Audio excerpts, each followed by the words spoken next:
এখন আমরা সবাই মিলে চলে এসেছিলাম লাটাগুড়ি মার্কেটে।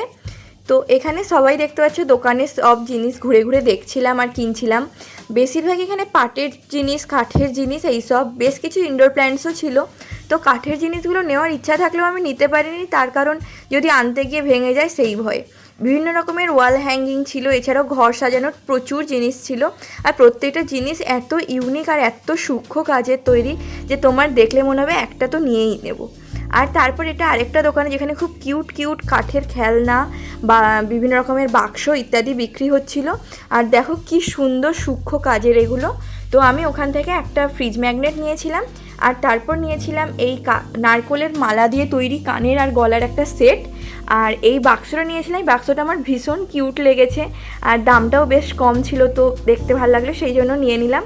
আর এছাড়াও নিয়েছিলাম একটা মাথায় দেওয়ার কাঁটা। তো ভিডিওটা কেমন লাগলো অবশ্যই কমেন্ট করে জানিও। দেখা হচ্ছে নেক্সট ভিডিওতে।